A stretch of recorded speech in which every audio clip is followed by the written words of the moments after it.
Hi, and welcome to the Psych Health and Safety Podcast. My name is Jason Van Schie, and I'm one of the hosts of the show. The aim of the podcast is to rapidly increase the knowledge and application of psychological health and safety in workplaces worldwide. To help with this, we have regular guests from around the world who are leading the way in this important area. But before I introduce our guest and topic for today, allow me to introduce my co-host, Joelle Mitchell. How are you today, Joelle? Jason, I got sunburnt again. Your old enemy, the sun. My old enemy, indeed. Yes, especially like how Perth likes to just pivot between winter and summer.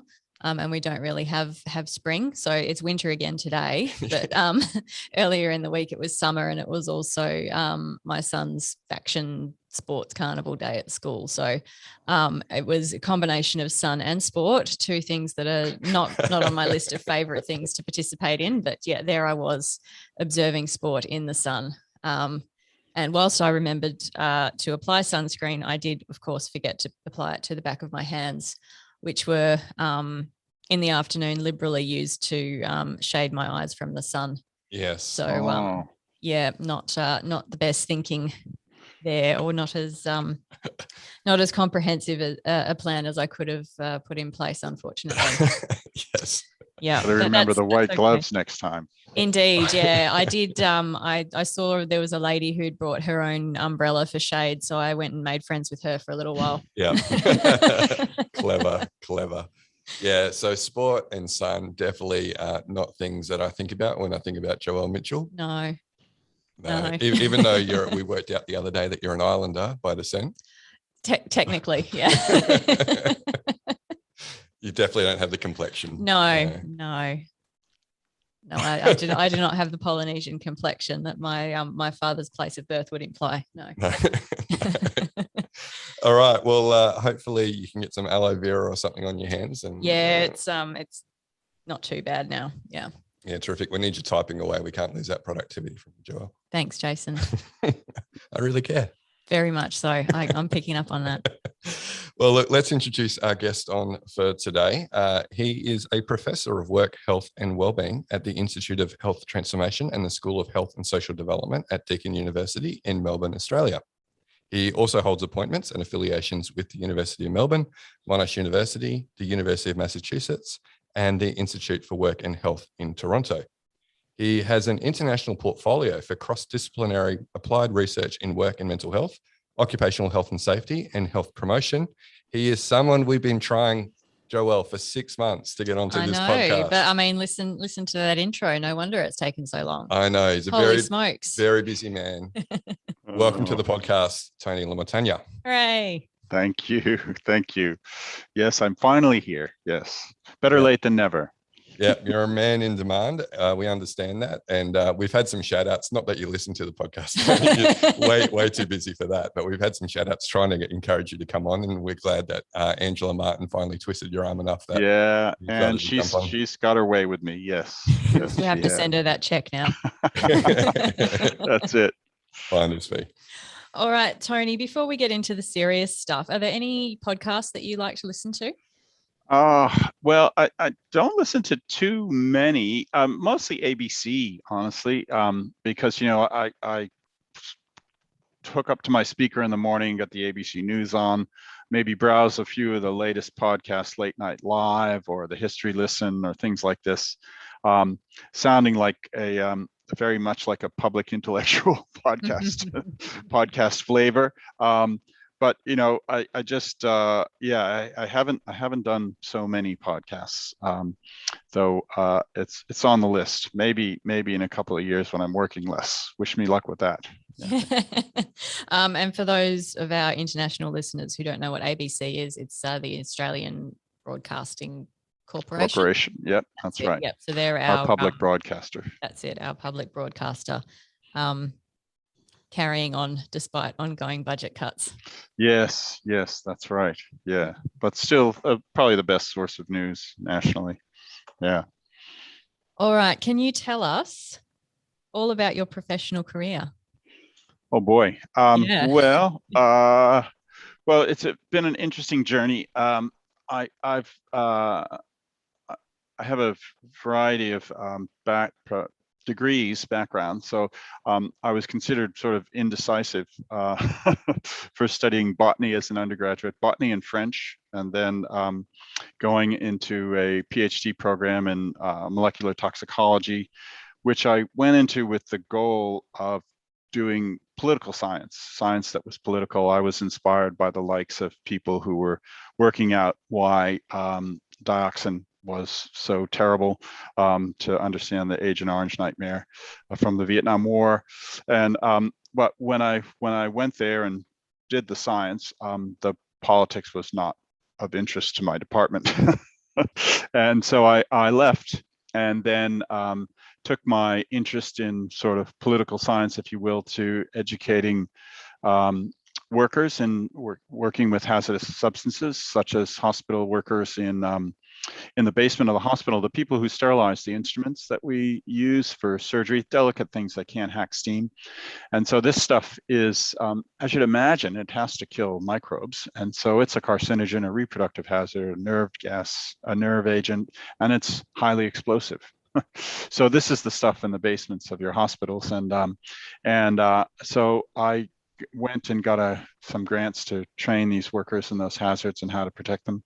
And that turned into a Master of Education in Adult Basic Education, and ultimately into my PhD in Occupational Health. And so that was a bit of a twisted educational path, but it's worked. So now my interest since then has been in understanding the relationship between work and health, in particular the things people are exposed to at work. So I came from an OH&S perspective, occupational health and safety, where it was really about, OH&S's Achilles heel is it's negatively framed, and people don't like to hear about it, and it means we have to make changes that might get in the way of productivity or profitability and so on. And so it's always an upstream swim. And that led me eventually to work in mental health, which is huge now, obviously. Your existence is partly proof of that, your organization's existence. So that's taken me into broader areas around also not just the negatively framed stuff about OH&S, but also, well, look, work is actually good for people too, as long as it's good work. So that's taken me to trying to understand how to improve work in a positive way as well as in a risk reduction way. Yeah, and so that's where I am now, and which is pretty much why you have me on the program. I hope that's an adequate summary of the pathway to my present. Yeah, a fascinating pathway from botany through to mental health. Who would have thunk it? Yeah, certainly not me. Yeah, it is really interesting. We always ask this question of our guests because I think when we talk to people, they have quite a blinkered view of, sort of the different, what are the pathways into working in the psych health and safety field. And they really think that, I guess because Jason and I both study organizational psychology, they sort of think that that's what they have to do to get into it. But yeah, there's so many different pathways. And that's one of the reasons that I really love that particular question, is that it shows people that there are so many different ways to get into this field of work and to apply your experience and skills in the area. So that's fantastic. Yeah, there's real value in people coming from different perspectives to a common problem. Absolutely. Because particularly something like workplace mental health, there's a lot of things to consider, and the more perspectives, the better, really. Yeah, and the more skill sets that can be applied as well, I think. Yeah, for sure. That's right. Yeah. Yeah. Now, Tony, you're a prolific academic. Any idea about how many journal articles, research papers you've published to date? Yeah, we have to track this, and if we don't, the uni tracks it for us. So journal articles, peer-reviewed journal articles, 250 or so, 250 or so of those. My first paper was pre-PhD around 92, I think, 1992. And then there's another 30 or more book chapters and 30 or 40 major reports, and lots of miscellaneous sorts of things, writing newspaper opinion pieces and things like that, knowledge translation pieces, where we try to take the research and apply it to real world problems. So for example, writing for professional journals, which aren't peer reviewed. So I did one for a policing journal around some of our work in police suicide that was peer reviewed, studying that problem, and then tried to take it to the audience of police officers themselves, and their well-being, police psych, all these sorts of folks. Yeah, so that was also authored with one of the police psych principals at Victoria Police. Yeah, so there's that whole range of different things, but mostly the currency is those peer-reviewed journal articles, because that's what gets you the grants, and that's what the uni cares about. Yeah. Publish or die. Yeah, exactly. Yes, that's right. Yeah. Now, one of our newest team members, Alicia Pappas, used to work with you. Yes. I believe. Yeah, Alicia was great. Yes. Yeah, we think she's pretty good. Yeah. All right. Oh, she is. She's a clean psych, but we'll allow it. slide. Yeah. That's right. Yeah. I would, I had to be careful of not to make too many psychologist jokes when Alicia was there. But yeah, no, she's great. She's really good value. She worked closely with me in the Victoria Police project, where we tried to improve workplace mental health with a co-designed intervention.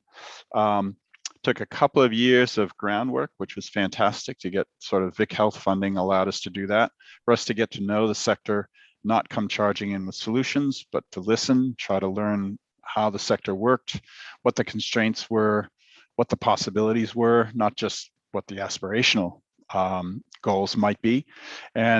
And Alicia was key on the ground, and our main intervention strategy there to try to improve working conditions for troops in stations was to work with the command of each station, the senior sergeants and sergeants who run the stations, to try to increase their ability to practice supportive management, as opposed to the usual sort of hierarchical, more sort of almost like a military-based command and control model. And Alicia was a fantastic on-the-ground coach with police members, and she was a huge contributor to that project. And we're still writing papers from that.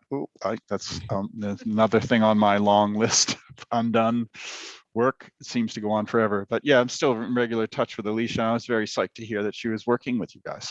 Yeah, we're pretty. You're lucky to have her. To get her on board. Yeah. The reason I asked that question before about the academic thing, and sorry about the tangent, just when you mentioned the Victoria Police thing, I knew that Alicia had some involvement in that with you. We're going to talk about two of your publications in particular today, one from 2014, but there was one that came out 7 years earlier in 2007. I was chatting with Peter Kelly earlier this week. He has I'm not sure if you've seen on LinkedIn, Tony, but Peter has this regular Zoom coffee catch up at 2 p.m. his time over there in Liverpool. Oh, great. That sounds very Peter. Be very entertaining. Yeah, that's great. It's supposed to be a coffee catch up. Pretty sure he had a beer in his hand when we did that one. That seems distinctly possible, knowing Peter. Yes. Yeah, he loves to brag about how Aussie he is. So I think he's just trying to prove it when he was talking to me. He's a wonderful character. I really like Peter. Yeah, he's a real change maker in this area. But he said out of about 5 or 6 publications around the world from different authors that he regularly cites, yours from 2007 is one of them, where you investigated published research around job stress interventions. And the particular period that you looked at was anything published between 1990 to 2005. Could you maybe give our listeners a bit of an overview about why Peter might find that particular piece of research so interesting? Yeah, okay. Let's say, well, first of all, it's very flattering to hear that from Peter. That's fantastic. So what we set out to do is to try to ask, well, what interventions to counter job stress are effective, so to speak. And then effective at what? effective at improving psychosocial working conditions, effective at improving health, effective at organizational outcomes such as reducing absenteeism or productivity. And we tried to do all of that. Now I think we did, but the evidence was sketchy in some areas, and the lens that we applied to it was there were some studies that were null, that is, did not see any changes in the targeted outcomes, whether they were job control improvements or mental health improvements or whatever. But what we said was, based on the principles of job stress intervention, or the basic public health principles, that it's best to reduce a hazard, it's best to ideally eliminate the hazard. And barring that, you want to reduce the hazard by substituting it with something safer, such as, if you're dealing with toxic chemicals and things. And then you cascade down all the way down to individual directed interventions, such as putting on a respirator or whatnot. And so you can classify those things into sort of work directed or worker directed interventions to make it a bit of a simple dichotomy. And then what we said was you needed to be doing a mix of those, covering all of that span. But in addition, having activities that were conducted at the worker level, the organizational level, and in between, depending on the complexity of your organization. And we came up with a simple typology of assessing the degree to which an organization was taking a whole of system approach or a systems approach. And so it was some of the, I guess, a synthesis of a lot of thinking that had happened preceding this, that everyone knew about these principles, but it was hard to operationalize them in a way that you could put the evidence together and ask whether it seemed to be better. And this did not support a meta-analysis, which these days it'd be hard to publish that paper, because what's preferred is these days is a bunch of studies that measure the same outcome and have generally comparable interventions, and then to get a summary effect size estimate with a highly statistically significant approach. But in fact, when you do that, what you do is you throw away an enormous amount of evidence, because, and it also privileges the randomized controlled trial over all other evidence. And we were very much inclusive. We gauged the quality of the studies in terms of the degree to which you could attribute the intervention as the cause of the observed changes in working conditions or mental health or whatever. So in short, we provided evidence that the more of a systems approach that was taken, the better the outcomes were. And it was a narrative synthesis, so there weren't numbers to attach to that, because we were dealing with a very diverse range of interventions, very diverse range of outcomes. And it was more of a synthesis than a meta-analysis. And so, it got a lot of attention, and all of the people who were, I think, sort of strongly motivated to make fundamental change, recognizing how large this problem was, really latched onto it. And that's enormously gratifying as the lead author of that study. And so it still gets cited, but it's a bit outdated now, and it'd be wonderful to update it, but it's not on my list at the moment. But that was one of questions, actually, when you heard that I was going to be talking to you. Is there going to be a review of literature between 2006 and 2020? Let me ask you your opinion then, Tony, on this. So you identified from that research that systems level rather than individual level interventions were generally more successful in having positive workplace mental health outcomes. Has today, 2021, what do you think are more popular, individual level interventions for workplace mental health or systems level? Oh, I'd say it's still individual level, sadly. So in most cases, these interventions are run by organizations, by employers. it's much harder to fix work than it is to fix workers from that perspective. And so there's a bit of a default. This doesn't characterize all employers by any means. There are progressive employers out there, but I'd say they're in the minority, who, when thinking about the problem of workplace mental health, think about what they can control and what their responsibility is first. This is what I recommend and would wish to see in an ideal world, because that's meeting your OH&S obligation to provide work that's psychologically safe to the extent feasible. We don't live in a perfect world, and that's not what's expected. So, for example, coppers will always get shot at. Sadly, until we ban guns, and it doesn't look like it's happening anytime soon. And so, you have to address those things that are modifiable, the risks that are modifiable, and you can build up the protective factors that are modifiable. But still, the default is to go to the worker, because it's much easier than changing the way the work is done.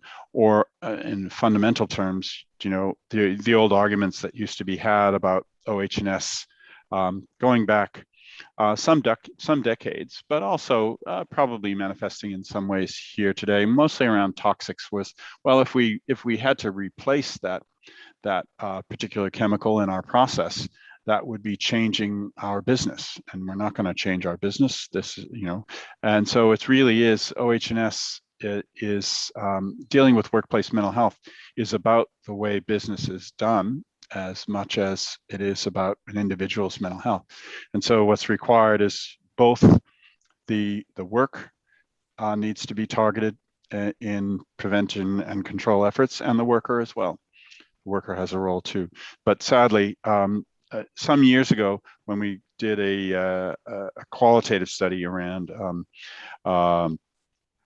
what organizations were doing to address workplace mental health or job stress, the most immediate answer was, oh yeah, we have an EAP. And EAPs are really valuable and a fantastic resource for workers to have when they're in a tight spot, whether it's from something that's related to work or something outside of work. But it's very much a responsive, not a preventive element of a workplace mental health program. And it needs to be complemented by efforts to improve the quality of the work, or make the work ideally mental health promoting, as well as reducing risks to the extent feasible. Yeah, Tony, I think it's you need to find that PhD student who's going to do the updated review. He or she may be listening as we speak. There we go. Or maybe someone will be inspired to reach out to you, Tony. And so I'd love to do an update.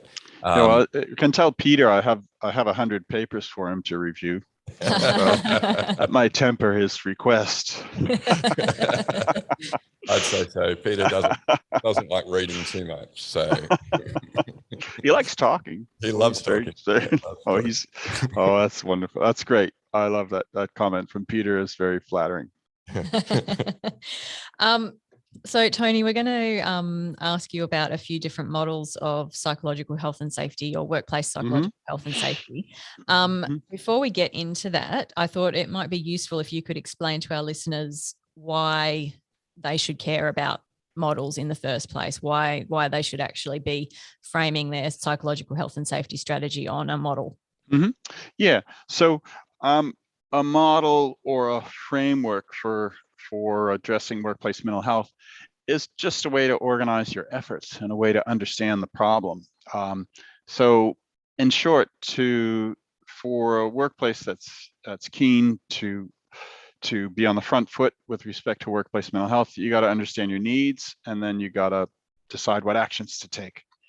And what I used to do in my early years of this work, sort of mid 2000s, when I'd go into an organization for doing an intervention study or something, what I realized over a few years was I had way too much to say, and it was very very detailed, risk assessment, primary, secondary, tertiary prevention, all this stuff, which to a lot of workplaces was jargon. They're sound principles and all, but I was speaking the wrong language. And in some conversations, which I could sort of crystallize as like, look, just, all right, we've already decided to do this. So cut all the background stuff. Tell us what it is you're telling us to do. Cut to the chase. And so that's a very sort of, that's a great prompt to distill it down. And that's what we did. And that paper that came out in 2014 was to say, well, if I was giving advice to a workplace, and I had to distill it down and get rid of as much jargon as possible, what would I say? And I would say, you need to prevent harm as best you can. You need to respond when people have a problem, because both of those things are really legal or ethical mandates of running a business. And then it's a really good idea to also promote the positive, because, that's protective as well as a valuable thing to do to promote mental health. You're not required to do that, but it's a good idea. We advise it. And so it was saying, okay, these are the 3 action areas. What are you doing in each of those spaces? And it would allow an organization in a conversation, with an organization right now over the phone with their well-being coordinator or their OH&S person, or maybe the small business, just the person running it, to say, well, what do you do to prevent harm? Oh, we ask people how they're going, and in a small business, that may be sufficient risk assessment. Or in a more developed business, you might say, oh yeah, we do formal psychosocial risk assessment. Oh, okay, well, what do you do with the information? And you can plot out, if you will, the different activities that an organization is doing, and you can then look at it and say, well, that's fantastic, and you're meeting your, this would be a common outcome, you're meeting your obligations to, at least in terms of the activities you're doing to prevent harm and to respond when a problem manifests. But, you really, if you did a little bit in the space of promoting the positive aspects of work, that would probably add a lot of value and be mutually reinforcing to your other activities. And in fact, if you talk to your workers about what they like about their jobs, you could improve their engagement, and there are productivity gains that could be realized there, and so on. So the purpose of a model is to have a pathway to follow in figuring out what the problems are and what to do about them. So, and the simpler, the better. Yeah, particularly when you're in the workplace having that conversation. Yeah. So that's what led us to the integrated approach. Yeah. Protect, promote, respond. Yeah. So I think that having a model is important, because it does help to take the blinkers off a little bit, where people might, organizations might have a particular view about, workplace mental health. Okay, well, it's, it's encouraging help seeking, and it's educating people about what the symptoms are, and, early intervention and that sort of thing. But they're not necessarily thinking about what can we do to prevent this from happening in the first place. So I think that, having a framework like that really does help to broaden the way that organizations will look at a problem like this. Yeah. And those examples speak to Jason's earlier question about, individual versus work-directed, worker versus work-directed. Most organizations, Beyondblue launched its workplace program in the mid-2000s, around 2004, and it was taken up massively by workplaces. Are you okay is widely prevalent in workplaces. And so that responsive element has been hugely embraced by employers, which is a good thing. Coincidentally, it is very individual directed and very illness directed. That's an important part of response, but again, needs to be complemented.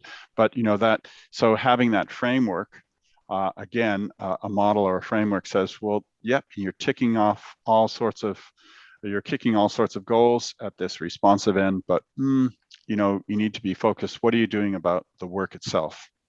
And it gives you a basis to sort of highlight those gaps or recommendations for further action. Yeah, I've definitely seen the value of that ourselves. I remember back in the day consulting to organizations and, trying to explain what we did with our approach, which, definitely has borrowed a lot from the integrated model. that we're talking about today. But companies would maybe speak to me for about 10 to 15 minutes on all the great things they're doing for workplace mental health. So the EAP, we've trained a bunch of people in mental health first aid. We do a cupcakes on Are You OK Day. We've had one of our senior leaders get up and give an example of a lived experience of a mental illness. And I'm like, well, great. Like you say, they're all really great things. But I trying to be diplomatic, and I'm Dutch, and it's very hard to be diplomatic when you're Dutch background. I was like, how's a way I can let them know there's still a lot of things that they're missing that they probably should be thinking about. And so what we did was like not create a model, but what we call the workplace mental health audit tool. Which is just 14 yes or no questions. Do you have this or do you not have it? So it would cover all the things that companies typically would have, like EAP and mental health first aid, but then it would also go into your critical or OHS kind of obligations around do you assess, do you mitigate risks? So kind of covering off on like your model, the integrated model, which looks at promote flourishing, mitigate illness, prevent harm, mitigate illness. But breaking it down into what are some of the common things you could do under each of those headings. And companies go, oh, okay, wow, we've only got like half of those things or less in place. There's still, like you say, there's a lot of areas of improvement. It's not necessarily a bad thing. A lot of it comes from ignorance. Yeah. I do believe most organizations want what's right for employees. Yep. You just don't know. There's all these other things they could be doing because they get captured. Their attention is captured by the flashy, well-marketed kind of individual focus interventions. Yeah, like, the whole huge push in probably the last decade on resilience. Resilience is a powerful thing, has tended to be individual focused, doesn't have to be. What's evolving is sort of what is group or organizational resilience. Resilience is, when you're understaffed, you have reserves you can call on, rather than expecting the people to, go far overtime or become exhausted, whatnot, the sort of things that we're facing right now with our healthcare workforce and COVID. So organizational resilience would be where we want to be with respect to having a framework perspective and not being restricted to the individual or the worker focus. Yeah. Anyway, We're definitely seeing our healthcare industry here and internationally, right, being shown not to have that organizational resilience because they haven't responded well to the pandemic in terms of worker burnout. Yeah, no, it's really of great concern, and going from bad to worse right now in Australia, particularly in Sydney, but also other parts of the country. Yeah, and boy, you could argue, interestingly, some of the research has shown, and I first saw this from a Canadian study, but I think it's been replicated elsewhere, is that healthcare workers who are doing the hard yards right now, are working the long hours, the extra shifts and so on, are better protected from distress levels, increasing distress, where there's organizational efforts in place and confidence of the workforce that the organization is doing all it can. So in other words, where there's a combination of organization or work-directed measures with the worker-directed measures, those workers are faring much better in terms of the mental health impacts of COVID. Yeah, it makes sense, doesn't it? I mean, people, and I think I might have seen this research myself, where people felt that the organization really cared for them and were trying to do what was in their power to help them. I do feel there's some organizations, particularly in healthcare, that are going, it's too hard. I mean, it's like the pandemic is overwhelming. Sink or swim, people, like we can't really do anything else to help you. We can't hire more staff. They feel like their hands are tied. But there are always things that they could be doing, right, to show that they're supporting workers. Yeah, and what gets revealed there is the history leading up to it. Did the organization ever care? And if it did, then it's putting those workers and that organization in better stead in the face of the enormous strain of the pandemic. And so it goes to showing the value of a long-term view, and the social contract of work, which is really, that's been disappearing at quite a rate, where the general notion is you do well by the organization will do well by you. And of course, we're facing a crisis in that notion, I would say, in our working population, as we see 25% or more of the workforce casualized. What those workers, there's relatively little investment in workplace mental health for those workers. Those are the people who are most in need, probably, for workplace mental health programs, who face the highest levels of stressors. We're talking about for example, your young, low-skilled workers. And, ironically, they're the ones getting the least attention in this regard. Whereas many employers who value their workforce, who particularly high-value workers tend to be, rarer skills, higher skills.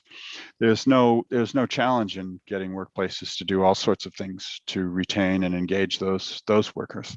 So this is a real challenge on the population level. Those who need it the most are getting the least workplace mental health support. I think Tony's just given us a topic and put his hand up for our next live panel in November. Psych, health and safety in the gig economy. Yeah, boy. Yeah. And, the real challenge here is, what is the solution? And the solution is system level and political and economic. And it's talk about getting to the core of how you do business. This is, these workers are effectively disposable workers. Yeah, well, they burn out. I don't know if we want to go into this topic today. It's a massive one. It is. I'd love to save it now for our November panel. Yeah. We can time out on that one. That's fine. Because, the depressing thing is I do not have a solution to that other than, something that's political, system level, and that's huge. Well, yeah, it is. It gets into the social determinants of health, doesn't it? Totally. It interacts with, sort of federal government policy, economic direction, all of that kind of thing. So it is a really complex. Yeah, that's systems level, with the workplace being one small element in the whole system. Yeah, absolutely. Yeah. All right. Yeah. So I've got about 2 months to try and get Josh Frydenberg on that panel as well. Oh yeah. So, he was once my minister, actually, the minister that I reported into. Oh really? Yeah. He was the minister for resources for a while. Yeah, there you go. Yeah. But Tony, one of the things that obviously, given much of your research is focused around this integrated model of workplace mental health, want to really make sure we try and keep that focus. We could speak all day with you. Yeah, we could digress widely for sure. Yes. But can you maybe give us an example of how you have seen this applied in a real life scenario? Okay. Let's see. Beyondblue, for example, has taken up the model in its best practice guide for police and emergency services. That sort of grew out of the Victoria Police work that I got involved with Beyondblue and their broader initiative. I served on their advisory committee for the whole initiative, multi-year initiative. And in terms of a concrete manifestation of it, what we tried to do in Victoria Police was to craft co-design an intervention with Victoria Police that was feasible and could be implemented in police stations. And what we came up with, the promoting the positive aspect, was the main aspect of that was the supportive management intervention that I described. And it involved working with individual police station commanders, usually senior sergeants, and doing an individual level coaching for those station leaders. And to say, we did 360-degree assessments of their management style, how they dealt with workplace mental health. And that fed into an initial one-on-one session with a counselor, someone like Alicia. Alicia did a lot of these. And what the goal of that first session was to identify one strength, one of something that they're doing well, and that their reports at their 360-degree reports were saying were strengths of that individual, something to build upon, and then 2 development areas. Maybe it's how to have those difficult conversations when it might be performance or it might be mental health, or so anyway, two areas to growth, and then that was followed by they were offered up to 4 individual sessions spaced a couple of months apart, and that's where we put most of our resource available for the intervention into that space. And at the same time, so that intervention element of supportive management training program, a development program, really was about all 3. It had the positive element of trying to build on an individual strength and not just say you need to be fixed in this way and that, but to say you're doing this well. How about let's improve in these other areas. So there was a positive there, but of course that same training was about preventing harm and being able to respond in a timely and ethical and appropriate way when somebody manifested with a mental health problem or a possible mental health problem. So as is often the case with the integrated approach, certain activities span the entire spectrum. Another example of that would be peer support, where peer support can be about sharing something positive about the job and bonding and a sense of belonging, growing from peer support. It can be about going to your peer support mate for a whinge about something that's going on, and that's addressing to some extent the negatives and trying to prevent harm. And then of course you can go to a peer support person because I'm struggling, I know I'm not doing my job well, I've got a relationship breakdown going on, whatever the case may be. Peer support can cross that entire span. And so we did have a peer support program as an element of the Vic Paul intervention, but unfortunately it didn't really happen. The implementation didn't really come through. That was one of the elements that Vic Paul was leading. And so we led that, coming back to the Vic Paul intervention, we led the supportive management intervention element, and we also led mental health literacy training and education for troops, the general, all of the members of the station, as well as a separate mental health literacy training for station command. And the idea behind that is with the troops to make them, and obviously there's some level of awareness of this already. It's not the first workplace mental health intervention in Victoria Police. And it was to make them aware of, the general notions that look, in particular, trying to destigmatize mental illness and make them aware of the various ways in which they might help each other as well, help offering and help seeking behaviors, encouraging those.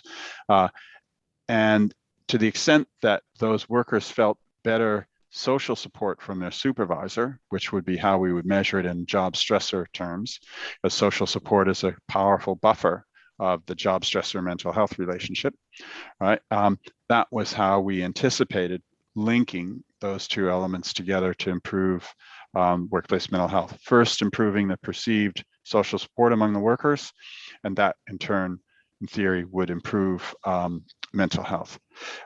And another element that we had to let go was, interestingly, most people go into policing to catch crooks, to sort of be out there at the coalface. And then a lot of people struggle with the bureaucratic aspects of the job. Paperwork is a necessary evil, and for many jobs. And so the challenge is, how do you get people through that with the least effort and pain involved? And there was some movement to develop a brief writing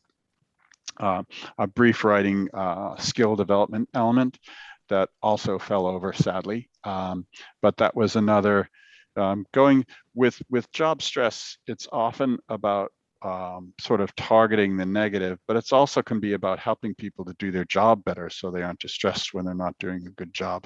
And so that blending what can be seen as a risk reduction measure with almost job training There's subtle overlaps there, and the more they blend, the more OH&S or employee well-being is core business, right? And so this is a desirable trend, and so that's what the intervention looked like, that we co-designed and put on the ground. And there's a concrete example of an integrated approach.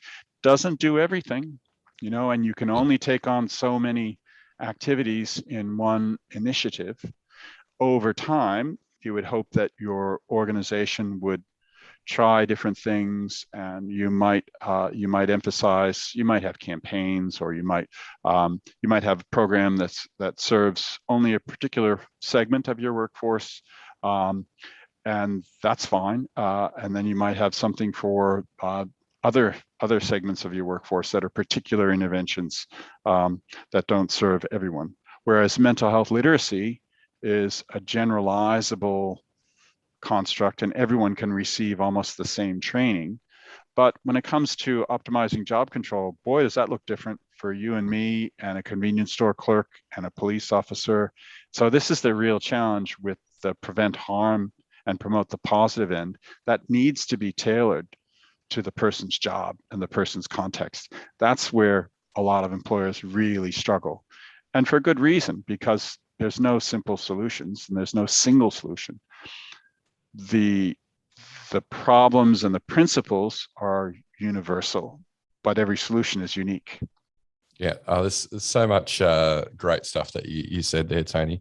One of the things, before I forget, that I really liked that you said towards the end there was regarding the brief writing, and how that was both a health and safety it was a stressor intervention, yeah, and it was also say an L&D kind of professional development intervention as well.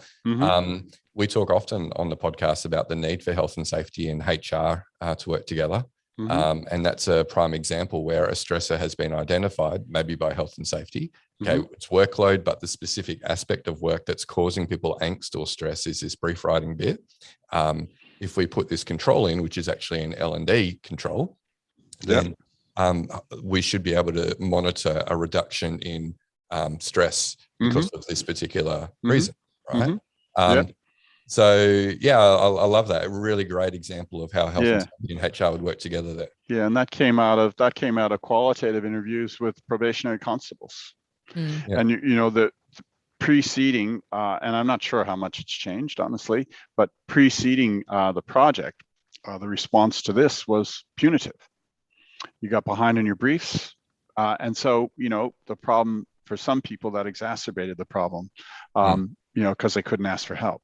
Because and then it just got worse and worse, and so yeah, that was we regretted that we weren't able to pursue that as one of the elements. But anyway, it's a good one, and it is the more you're improving, you're sort of compounding the value of your activity to the extent that which you're addressing mental health. That's what brought you there, but actually you're improving people's ability to do their job. And most people want to do a good job. And that is a massive thing that's often underappreciated.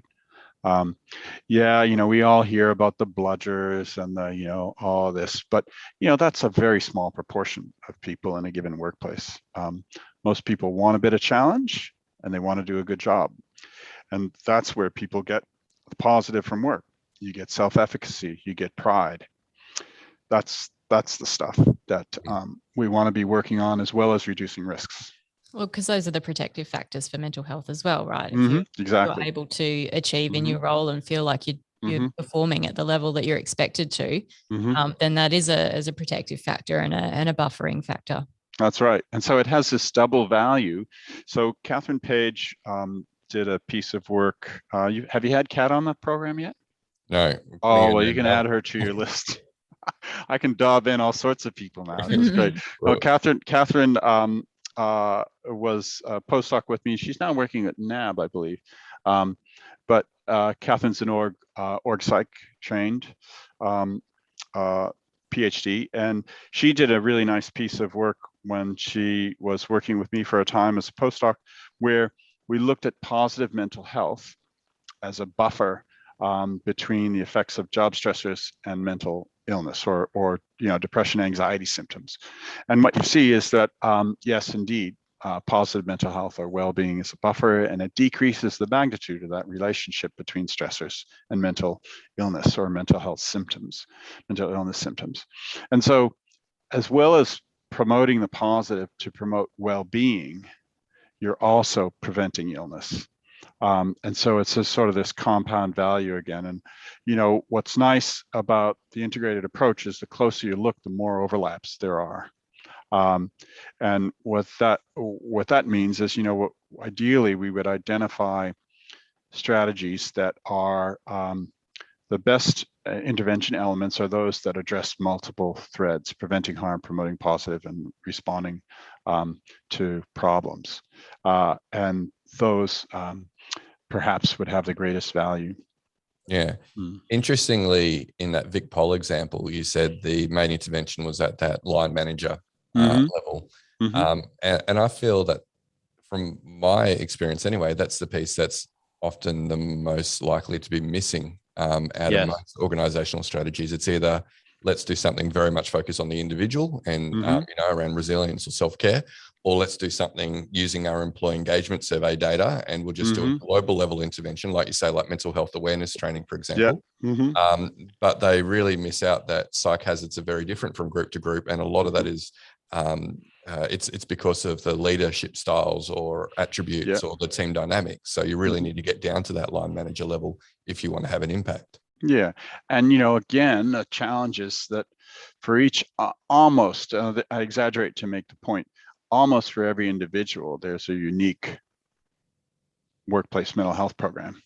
Now that's not really feasible, but certainly, and there's been a lot of development in this space. And my good colleague, Sam Harvey and Amy Guyed at Black Dog. Amy did her PhD on management-directed workplace mental health programs, and she's fantastic. Amy's a recent postdoc working in the area. She could put her on your list too. And Sam's even busier than I am, so good luck getting him. But so she's a key member of Sam's group, and so that managers, where line manager, middle manager, whatever the case may be, they're often the meat in the sandwich.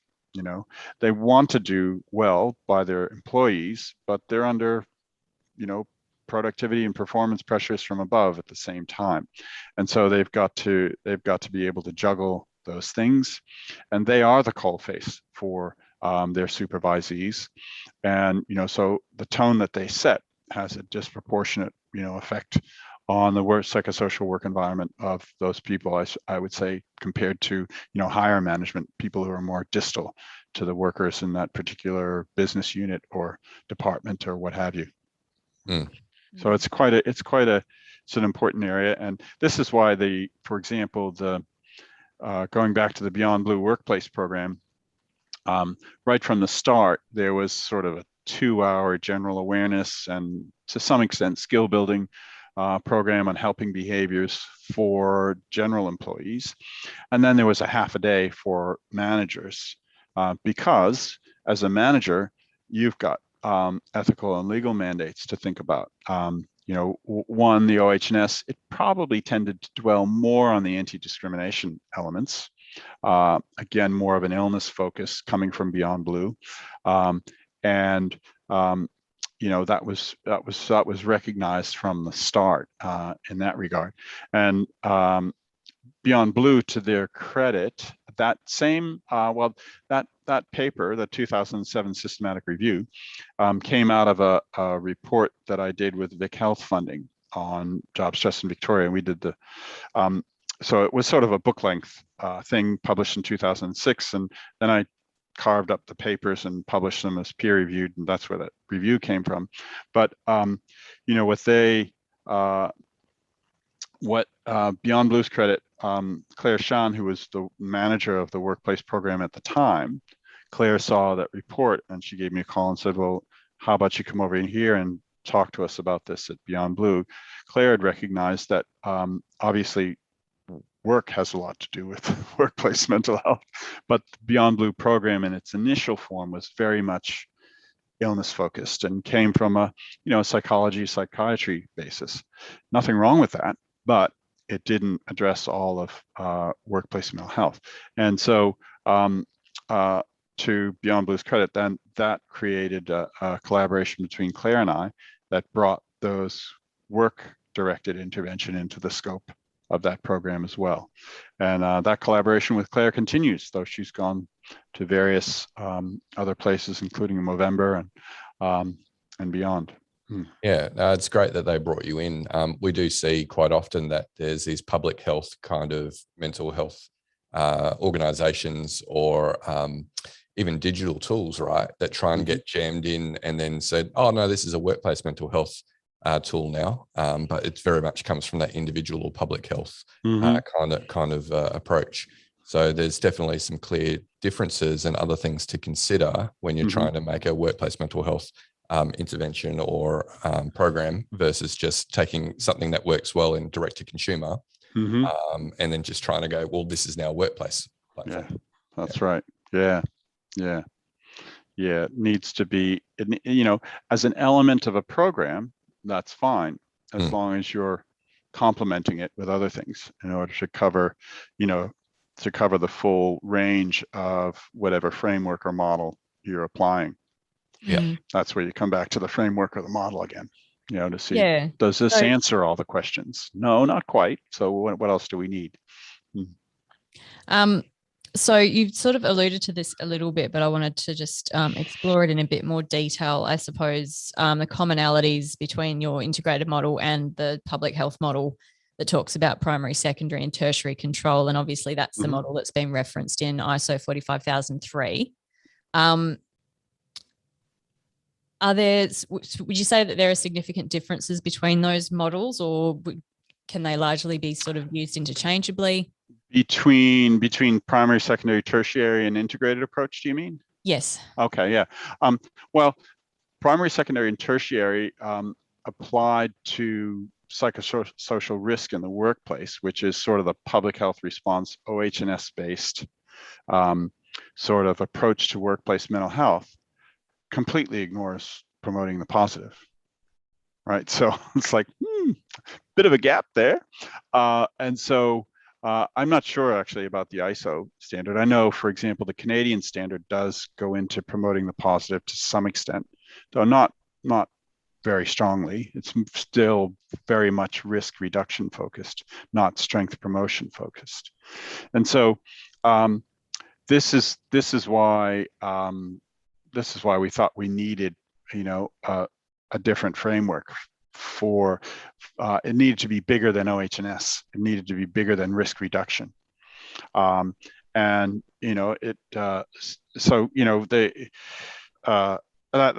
answer. I think that's enough said, I hope, but you'll probably have a follow-up question to that. Have I answered it? No, I think, that makes sense, that aspect of it, I guess. And the promoting the positive, it's so serendipitous how these things happen, so for me, I'm trained as an occupational epidemiologist in OH&S, and very much a risk reduction public health approach. And so, for example, that systematic review is very straight OH&S. There was very little about promoting the positive. There was emphasizing employee participation in psychosocial risk assessment and management, more as a sort of a principle that you could argue that's promoting the positive to some extent. I would also say it's enacting job control. But, what happened was Kat Page came along, referred to me by someone and said, I'd love to do a postdoc with you. And I had a source of funding, and she came on board, and Kat brought the sort of focus on the positive. So she was one of my first introductions to the area. And then Ange also had a similar sort of, promoting the positive focus as well as risk reduction. And it was putting all of those elements together. So they were my entree to to that. And so, you see the long list of authors on those integrated approach papers, and that's why. It's sort of that same thing we talked about earlier, where more perspectives. Any complex problem, you want as many perspectives on the problem as possible, and as nuanced and diverse a response as you can have, because complex problems require, surprise, surprise, complex solutions. Yeah. So that's how that came along, and I quickly saw, oh, of course you're right. Yeah, that's totally missing, and that's a incredibly obvious and valuable piece. Looks very clear now, of course, in retrospect, as always. But yeah, so that's how that evolved. Good. No, that's an excellent clarification. Thank you. Yeah. On this integrated model, we've seen some work coming out of the Future of Work Institute over here in WA, out of Curtin University, promoting a Thrive at Work model, which again seems fairly closely aligned with the integrated model. Do you think there's any practical differences between those two models and approaches? Well, no, I think they're pretty much the same. The different words, but the three arms are the same. Promoting flourishing and promoting the positive aspects of work, and worker strengths and positive capacities is really saying the same thing. Preventing harm, again, so I see them as pretty much overlapping. They came from a different genesis than mine, and has been on the web for some time, but it's only just coming around to publications. And so I see them as pretty much overlapping, pretty much the same thing at the highest level of the framework. And what the Thrive at Work folks have done, Sharon Parker and Karina Juritsma and Mark Griffin, is that they've actually set about to build a set of assessment tools and action supports or tools to follow through each of those threads of the integrated approach or the thriving model. And so that's quite a valuable thing that they're doing that we haven't done in a systematic way. We've done some bits and pieces of tools for workplaces to enact an integrated approach, but they're taking a bit of a different approach and really sort of fleshing it out, such that I believe with the goal of a workplace being able to go to their website and engage in their process and come up with an action strategy and particular programs to achieve, in their words, a thriving approach, in mine, an integrated approach to workplace mental health. Yeah, if I can think of maybe one difference, it might be like you say in the genesis with Sharon Parker being really focused on work design and her SMART model that she's come out with recently, which is really very powerful. Yeah, she's a world leader in job design, and particular job redesign, which is really, I think, what workplaces need more. How often as a manager, do you design a new job? Probably not very often. You could be redesigning them every day. And so I think that's quite a really important aspect of Sharon's model, is that it's about redesign, not just from the get-go design. And I would say that really sits in that promote thriving or promote flourishing area, right? We know. Well, it does, but it's also preventing harm. Yeah. Very much. Yeah. Very much about preventing harm. Designing a manageable workload. I mean, that's always a challenge. So it's both of those things, I would say. And it probably, the whole field of job design, it's really interesting because it comes from different bases. So in the public health, OC health, probably even org psych, probably leaning more towards preventing harm, whereas organizational development, management sciences, and so on, you could argue that there's the positive, trying to design a positive job. So there's a great old quote from, is it Würzburg? I'm sorry, I can't remember his name, but it's a wonderful quote. It says, if you want someone to do a good job, give them a good job to do. It's one. You ever heard that one? Is it? Do you know that one? Do you know that quote? I have heard it, but I don't know who. Yeah, I think I'd it's. be terrible as an academic. I'm Yeah. horrible at citing who's the right reference. Yeah, but that's a classic, so anyway, it's the emphasis on job design of the thriving model is a particular strength, and Sharon's a world leader in that space. Yeah, so that's what I was saying with the Genesis. I think that's probably more focused on the positive, whereas you come from more of the occ health and safety background, so it's more about removing the negative. But then obviously you've collaborated with the likes of Ange Martin and Kat Page to kind of bring out more of that promote flourishing side. Possibly. Yeah. No, that's right. Yeah. So I guess for organizations who are looking to start out on the psych health and safety journey, and they're sort of thinking about, how they're going to design their strategy, would you have any advice for them on sort of how to select a model or how to start going down that pathway? Yeah, well, this is a great question, and I have advice, but I don't have structured guidance for them, and so the advice would be, and it's as simple as Ange and I did a project with Beyondblue a couple of years ago for the Police and Emergency Services Initiative. And it was about trying to translate the findings of this national answering the call survey of emergency responders around the country. And one of the tools that we developed was a very simple thing. It was one page, and it had a table on it with lots of white space in each cell. And there was 3 columns: protect, promote, respond, integrated approach. And then along and a number of rows for worker level, manager level, whatever suited your organization, in the place of sort of primary, secondary, tertiary, because this was for workplace stakeholders. And the exercise was simply to have a chat with a key informant in the organization, your well-being coordinator, your OH&S person, whatever, maybe someone from HR, or maybe the head of a small business, and to say, well, what are you doing? What are you doing about? How do you think about preventing harm? What do you do? How do you assess your needs? What actions have you taken? And you can just sort of fill in the elements in that little grid. And normally, what you'll see is a lot on the respond end. A little bit pretty patchy on promoting the positive. That's usually underserved or underutilized.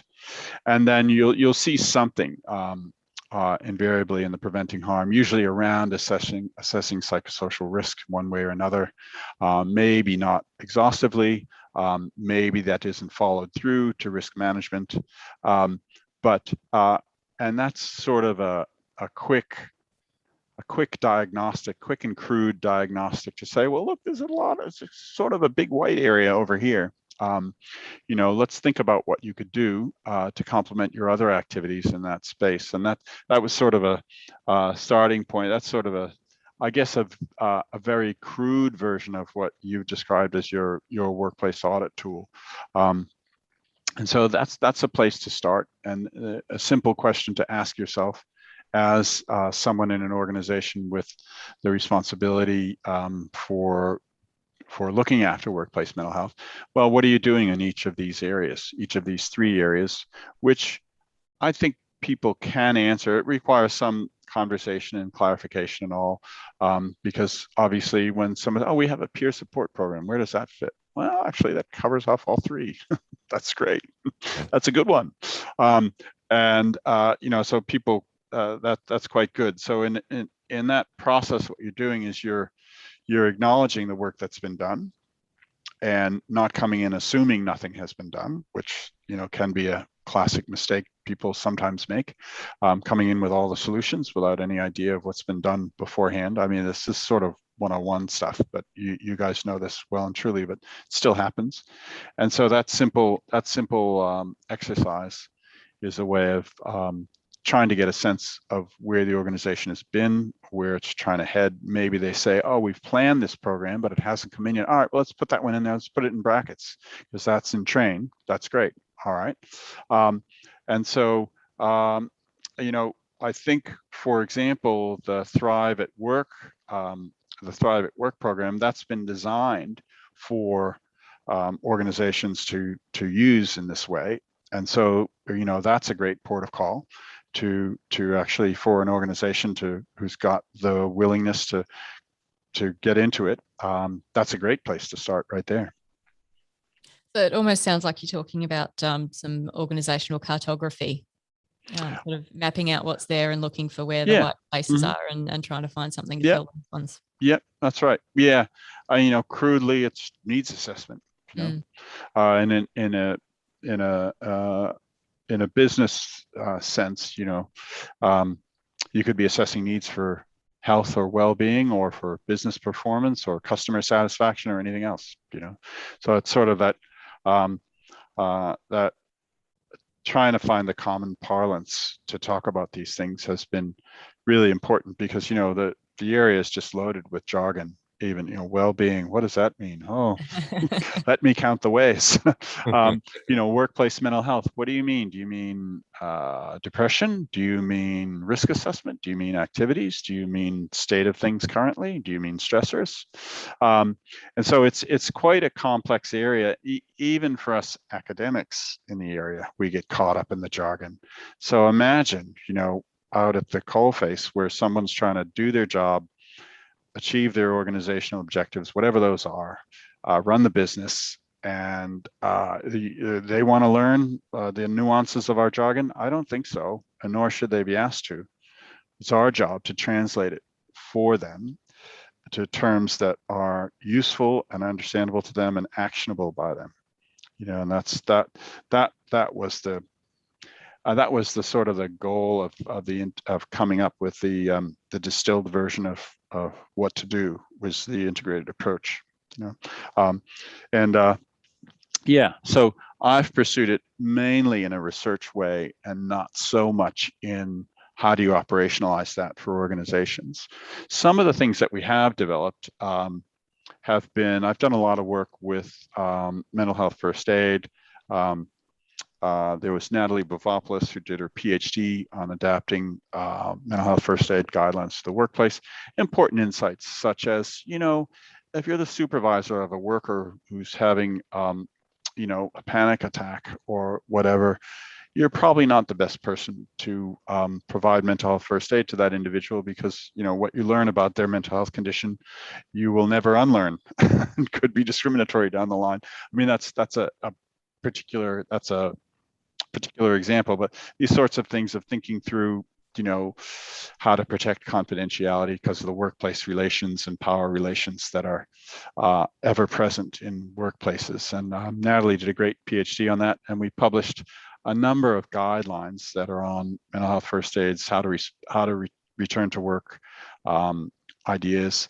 Superfriend funded a project some years ago. Kat Page was involved in this, on promoting the positive. What are the various ways you might promote positive aspects of work and worker strengths and capacities in the workplace? And we did a bit of a guide on that. And the Vic Health work that I did, there are some guidelines on addressing reducing job stress in the workplace. Those are going way back now. The Vic Health guidance, that's mid to late 2000s even. But so we've done little bits and pieces, but not a systematic approach to guide an organization through, which is a particular strength of the Thrive at Work model. Yeah, I think Joelle's going to have her work cut out for her trying to find enough links for the show notes. I think it might be our biggest show notes ever, Joelle. Possibly, yeah. All right. So putting up web links and things like that. Yeah, so do that on the podcast, okay. Tony, so that people can find some of these things referenced. Well, yeah. Drop me an you email could send me after. would be super. I have exactly such a resource list. Wonderful. I only recently put it together, so it won't have everything, but drop me an email after and I'll flick that to you. Thank you. Tony, superstar. Legend. You can come back anytime. Maybe we'll schedule it now for 12 months. So. Yeah, we could do that. Yeah. Look, you've obviously been involved in understanding and shaping workplace mental health and the way we go about it for the last few decades. Looking into your crystal ball, what are your hopes for the future of workplace mental health? Oh boy. Well, yeah, that's a great question, but a huge one. It's interesting with the pandemic and the cracks that it's shown in our system of employing people, our world of work. What we've seen is that people at the bottom have been fairly savaged. They've faced the toughest circumstances, and have often been excluded from the supports that were available. So young casual workers weren't covered. Lots of people couldn't get JobKeeper, for example. I was hopeful. I did a piece for Vic Health where we were trying to reimagine work post-COVID in a way that would promote equity. And we did a panel session on this too at Vic Health, hosted by Virginia Trioli, which was fantastic. She's a great interviewer and really brought out some great themes. And it was really about, the basic notion of paid sick leave. A lot of people don't have it, and it's supposed to be compensated for by casual loading, which often doesn't get paid. And we saw the consequences of that for others without worrying too much about the consequences on the workers themselves who had no paid sick leave. The worry was more about them bringing infection to work and propagating. And it's like, well, wait a minute, can we talk about those workers too, perhaps? They count as well. And so I guess seeing everybody's world of work and seeing the inequities that are still prevalent, and that really could be fixed given the political will. That's what I would love to see. I would love to see, a greater appreciation of redefining what essential work is. That's been a lovely conversation and a really hopeful one, where people say, geez, the delivery driver, they're kind of essential, even though they get treated like crap in terms of their working conditions and everything else. And, it doesn't have to be that way. And so that realization, but the challenge there is, well, then what's going to change and who's going to change it exactly? Is it about regulating forms of employment? To some extent, probably.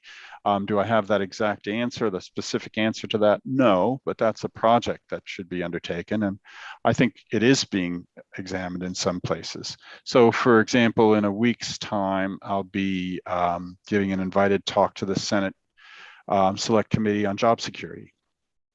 You've probably heard about that, and we'll see what comes out of it. But it's about job security. My submission was mainly around perceived job security of workers, which I've studied extensively, and its relationship to mental health. But also there are insecure forms of work, casual work, piecework, other sorts of things. And so, bringing all of that into focus and trying to bring up the floor of workplace mental health would be fantastic. We've got a long way to go, and we have a huge proportion of our workforce have bad working conditions that are harmful to mental health, and they're the ones that are getting the least workplace mental health attention. And if there were a way to turn that around, that would be better for our society and living up to Australia being a fair society. So, there's, oh boy, we could go on. Yeah, well, it length. should be of public interest, right? I mean, talking about the downstream impacts on the public health system. If these people aren't cared for, then it's going to cost taxpayers and the government in other ways. And what saddens me is that that's the case that might work. not the fact that it's unfair and unjust, Yeah. right? What's it going to cost the economy? Not not what's the quality. And what's happened over my working career in work and health is I've seen the economic case take precedence over the health and the fairness case. So I'm originally from the States, and I trained over there, and the way workplaces were, you'd find horrific carcinogens, asbestos, benzene, things like this, because I was a toxicologist. So these are the examples my mind goes to. And, the arguments were about, how much excess cancer is acceptable in these workers. And there are Supreme Court decisions about these things and all. And, that's where the bar would be set. And it was a negotiated thing, and there is no science to that. That's a political and a societal decision.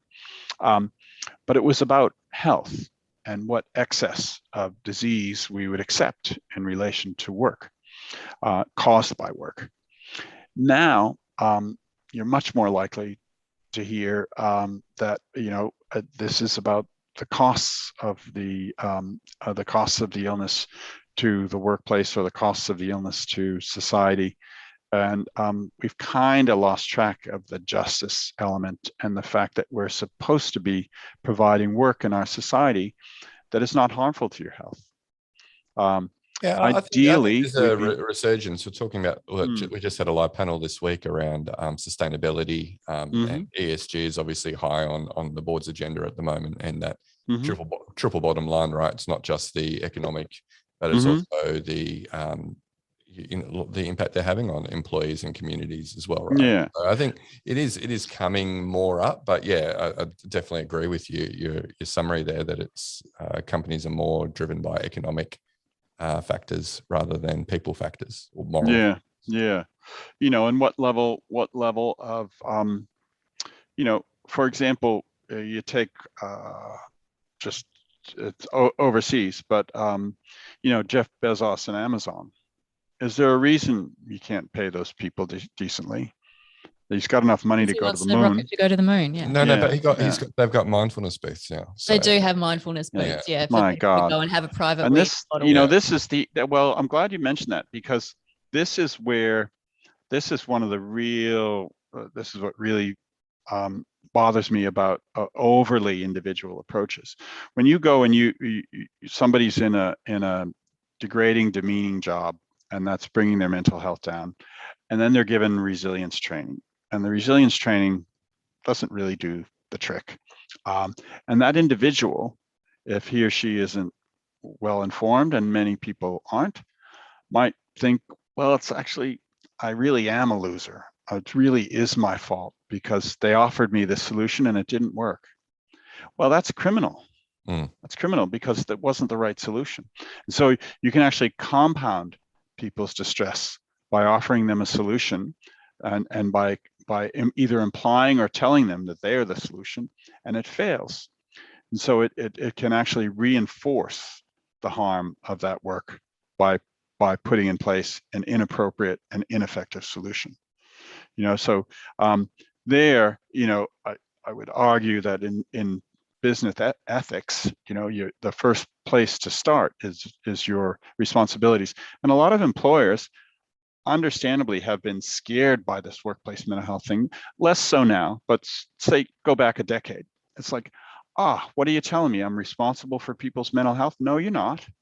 You're responsible for the modifiable elements of work that might harm those people's mental health. When it comes to somebody who has a mental health problem at work, your responsibility is to accommodate them as best you can to get their job done. You're not to treat them. You're not the solution to their mental illness. We're not asking you to do that. And that clarity is so important for employers. A lot of employers breathe a huge sigh of relief when they hear that, because it's easy to think, so I'm supposed to be a counselor and a psychologist now too, as well as a manager. No, you're not. You're not. But understanding where those dividing lines are, what your responsibilities are, and where they end is a critical thing to equip managers with, so that they don't feel the burden, a burden that's larger than is reasonable or appropriate for them to take on. And so that's something that we need to do better in this space, in working with organizations, because we don't want to let that mindset exist, really, because it's wrong. Yeah. Tony, I'm sure we've mentioned that on the podcast previously, but I think that was very clearly put. And I think it's going to be a little snippet that you're probably going to see on LinkedIn. Oh, good. I'm going to snip that one. It's a good one, especially for workplaces. Yeah, definitely. And that sort of, I think, segues nicely into my last question for you, which is, do you have some advice for professionals who want to work in the field of workplace mental health or psychological health and safety? Okay, good one. Yeah, well, first of all, it's a great place to be going because it's growing. And so there's opportunity there, which is fantastic. And what I would urge professionals to do is to think about why they're going into that work, and what it is they think they're doing. Because it might be, if a professional said to me, I'm going to help people be more resilient, I said, well, then maybe you shouldn't be in the workplace. Maybe you should be in the general population. Oh, what do you mean? Well, because it's about the work too. Oh, I'm not interested in that. Well, then don't go into the workplace. But so that would be, I would get people to interrogate themselves as to, what they think the solutions are, because I would argue strongly that their mindset on solutions need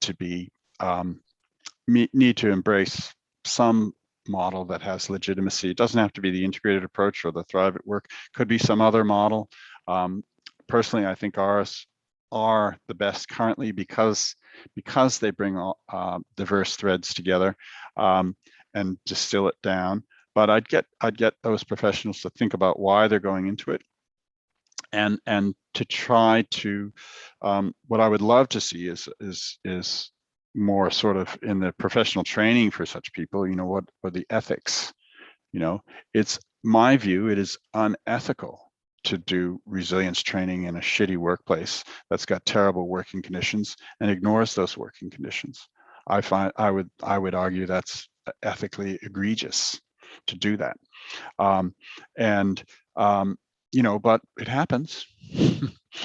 So for professionals in this space need to be the promoters of best practice, acknowledging that best practice is always evolving, but principles-based best practice, and interestingly, people always say, oh, we only do evidence-based, we only want evidence-based actions to take here.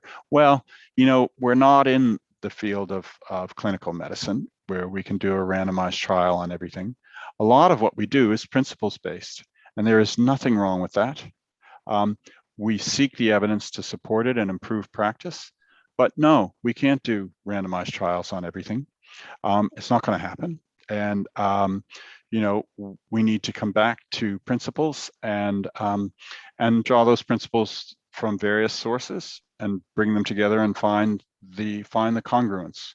And that congruence is what's embodied in the integrated approach, I would argue. So anyway, there we go. There's some pontification on the professional workforce of the future. You can just watch the last 5 minutes. Too many snips.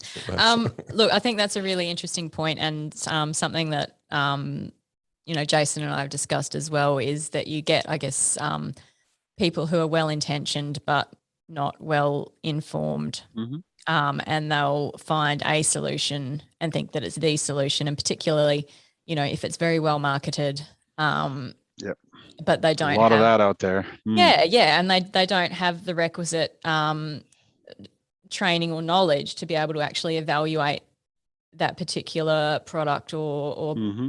offering, to look for, is it principles based, is it evidence informed, mm-hmm. Is it supported by what we know about mental health in the workplace. Mm-hmm. So yeah, I think, we've talked about how this is, it's multidisciplinary and there are lots of different pathways in, but I think that, there's a real need there for professionals who don't have a background of understanding mental health or, organizational factors, mm-hmm. to be able to access people who are able to give them that subject matter expertise and inform what they then sort of go forward in terms of their implementation. Yeah. But, you know, it's a promising area, and it's great to see it.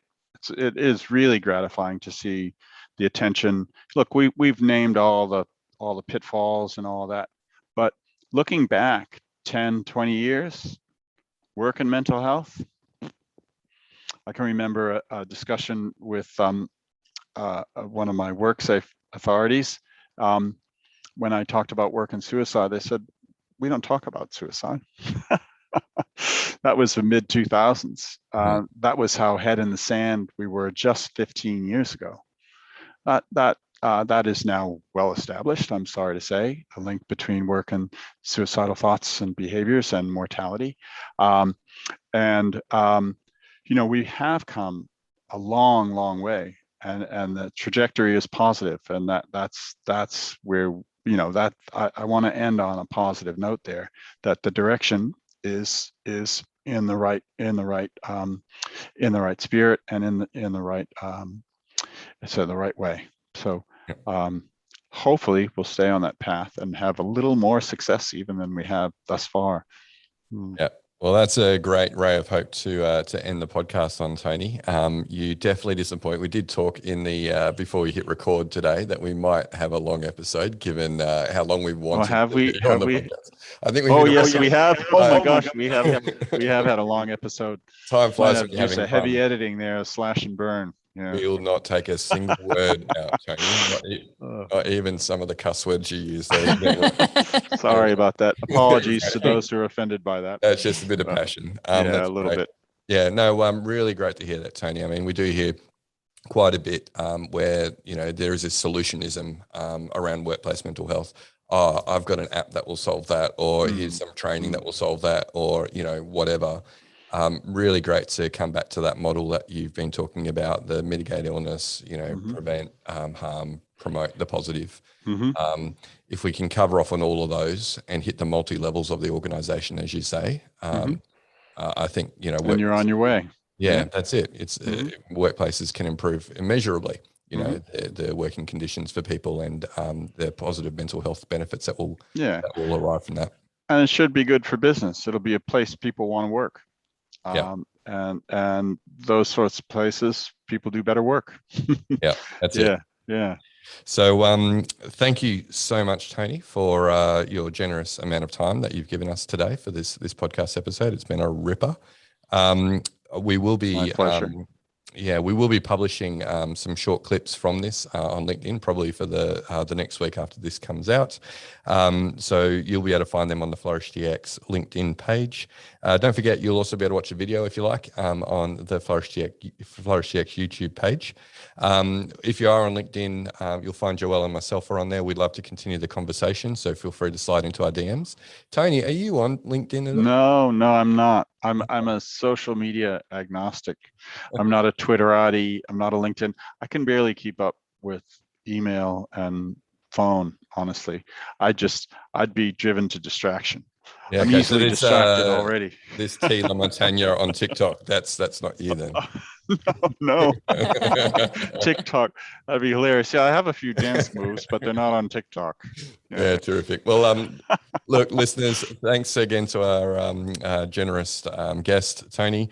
That brings us to the end of the episode. We will catch you next time.